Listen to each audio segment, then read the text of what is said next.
एक बहुत ब्रिलियंट लड़का था। सारी जिंदगी फर्स्ट आया, साइंस में हमेशा 100% स्कोर किया। अब ऐसे लड़के आमतौर पर इंजीनियर बनने चले जाते हैं। सो उसका भी सिलेक्शन हो गया IIT चेन्नई में। वहाँ से बीटेक किया और वहाँ से आगे पढ़ने अमेरिका चला गया और यूनिवर्सिटी ऑफ कैलिफोर्निया से MBA किया। अब इतना पढ़ने के बाद वहाँ अच्छी नौकरी तो मिल ही जाती है। उसने वहाँ भी हमेशा टॉप किया, वहीं नौकरी करने लगा। 5 बेडरूम का घर उसके पास, शादी यहाँ चेन्नई की ही एक बेहद खूबसूरत लड़की से हुई। एक आदमी और क्या मांग सकता है अपने जीवन में? पढ़ लिख के इंजीनियर बन जाए, अमेरिका में सेटल हो जाए, मोटी तनख्वाह की नौकरी हो, बीवी बच्चे, सुख ही सुख, और क्या चाहिए।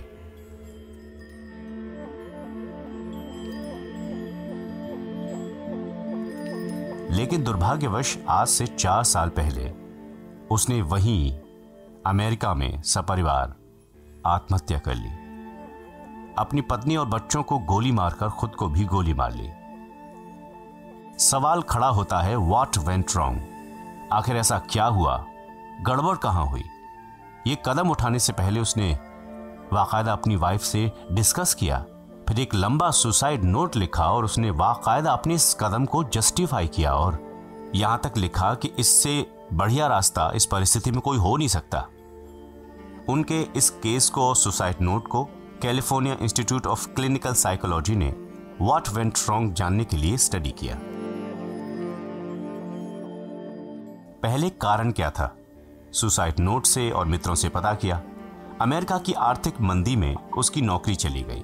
बहुत दिन खाली बैठे रहे, नौकरियां ढूंढते रहे, फिर अपनी तनख्वाह कम करते गए और फिर भी जब नौकरी ना मिली, मकान की किश्त जब टूट गई तो सड़क पर आने की नौबत आ गई। कुछ दिन पेट्रोल पंप पर नौकरी की, साल भर ये बर्दाश्त किया और फिर पति पत्नी ने अंत में खुदकुशी कर ली। इस केस स्टडी को ऐसे कंक्लूड किया एक्सपर्ट्स ने, this man was programmed for success but he was not trained how to handle failure.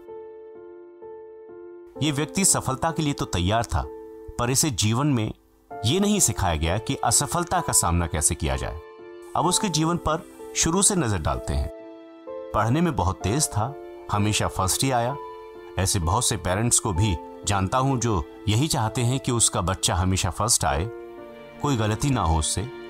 गलती करना तो यूं मानो कोई बहुत बड़ा पाप कर दिया हो और इसके लिए वो सब कुछ करते हैं, हमेशा फर्स्ट आने के लिए। फिर ऐसे बच्चे चूंकि पढ़ाकू कुछ ज्यादा होते हैं, सो खेल कूद, घूमना फिरना, लड़ाई झगड़ा, मारपीट, ऐसे पंगों का मौका कम मिलता है। बेचारों को 12वीं करने के तुरंत बाद तो इंजीनियरिंग के कॉलेज का बोझ लाद दिया जाता है। वहां से निकले तो MBA और अभी पढ़ ही रहे थे कि मोटी तनख्वाह की नौकरी उनके सर पे आ जाती है। अब मोटी तनख्वाह तो दिखती है, लेकिन उसके पीछे की जिम्मेदारी किसको दिखती है? यानी बड़े बड़े टारगेट्स होते हैं, बड़े बड़े काम होते हैं, बड़ी बड़ी जिम्मेदारियां, रिस्पॉन्सिबिलिटीज होती हैं। कम वक्त ये दुनिया बड़ी कठोर है और ये जिंदगी अलग से इम्तिहान लेती है। आपकी कॉलेज की डिग्री और मार्कशीट से कोई मतलब नहीं है उसे। वहां कितने नंबर लिए कोई फर्क नहीं पड़ता। ये जिंदगी अपना अलग क्वेश्चन पेपर सेट करती है और सवाल सब आउट ऑफ सिलेबस होते हैं। टेढ़े मेढ़े, ऊट पटांग और रोज इम्तिहान लेती है ये जिंदगी। कोई डेट शीट भी नहीं होती कब कौन सा इम्तिहान कब आ जाए। एक अंग्रेजी उपन्यास में एक किस्सा पढ़ा था। एक मेमना अपनी मां से दूर निकल गया। आगे जाकर तो वो भैंसों के झुंड में घिर गया। उनके पैरों तले कुचले जाने से बचा किसी तरह। अभी थोड़ा ही आगे बढ़ा था कि एक सियार उसकी तरफ झपटा। किसी तरह झाड़ियों में घुस के जान बचाई तो सामने से भेड़िया आते दिखे। बहुत देर वहीं झाड़ियों में दुबका रहा। किसी तरह मां के पास पहुंचा तो बोला, मां, वहां तो बहुत खतरनाक जंगल है। Mom, there is a jungle out there. लेकिन उसको पता नहीं कि वो बच्चा अपनी मां के साथ भी जंगल में ही रहता था। इस खतरनाक जंगल में जिंदा बचे रहने की ट्रेनिंग बच्चों को अवश्य दीजिए। बच्चों को पढ़ाई के साथ साथ संस्कार भी देना जरूरी है। हर परिस्थिति को खुशी खुशी धैर्य के साथ झेलने की क्षमता भी सिखाइए और उससे उबरने का ज्ञान भी उन्हें दीजिए। साथ ही विवेक भी बच्चों में देना बहुत जरूरी है। मार्कशीट में फर्स्ट आकर जिंदगी जीने का तरीका नहीं सीखा जाता है। बच्चे हमारे हैं, जान से प्यारे हैं। आखिर उन्हें हमें सारी चीजें सिखानी तो जरूरी है। ये कहानी हमने शैलेंद्र सिंह की वॉल से ली है।